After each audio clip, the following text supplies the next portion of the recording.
Je me souviens de cette catéchèse que j'avais reçue quand j'étais enfant et qui nous parlait de la semence que Dieu a déposée en nous.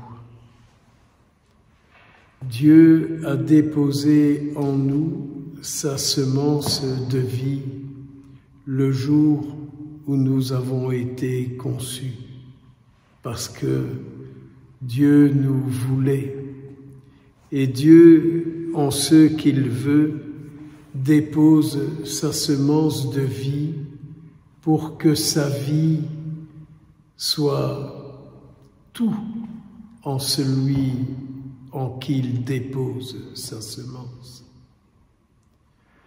Peut-être que nous pourrions regarder ce qu'il nous faudrait faire pour que la semence que Dieu a déposée en nous soit déblayée, et pour que la semence de Dieu dans notre vie, elle puisse grandir et se développer. Vous savez comme moi que beaucoup de semences ont été mises en nous de par l'histoire de nos vies. On ne va pas revenir là-dessus.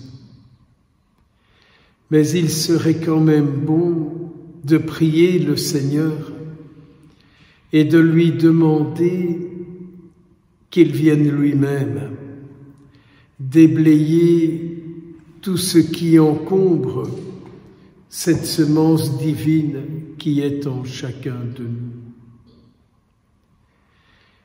Et Jésus se rend bien compte qu'il a beau parler, il a beau dire, et ce qu'il dit n'est pas compris, n'est pas reçu, n'est pas entendu. Alors Jésus parle en parabole en se disant, si je leur raconte une histoire, peut-être qu'ils retiendront l'histoire que je leur ai racontée, et qu'en retenant l'histoire que je leur ai racontée, peut-être qu'alors ils découvriront la vie qui est dans ce que je leur dis, leur explique et leur fait comprendre. Donc c'est peut-être une deuxième grâce à demander au Seigneur de percevoir la vie pour moi dans cette parabole qu'il raconte aujourd'hui.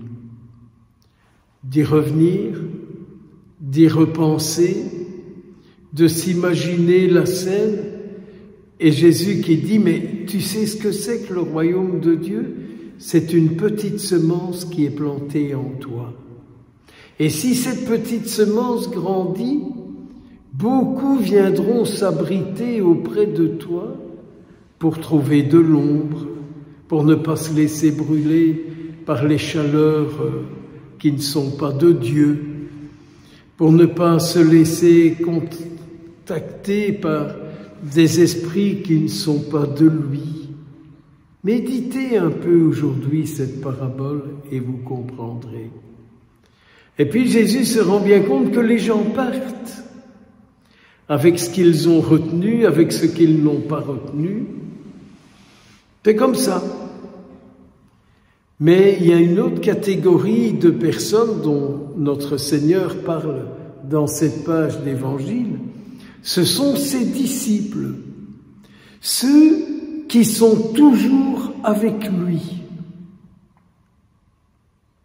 Quand nous sortirons de l'Eucharistie, resterons-nous avec lui ou chercherons-nous quelqu'un pour nous occuper dans notre tête, dans notre cœur ou dans notre corps?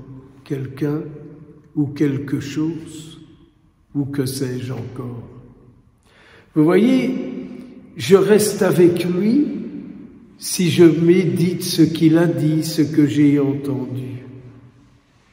Et je suis ailleurs, je ne suis pas avec lui. Quand je deviens, en sortant de la célébration, le disciple de ce qui me préoccupe le plus. Seigneur, remplis-nous de tes saintes paroles, bénis-nous de ta vie. Au nom du Père et du Fils et du Saint-Esprit.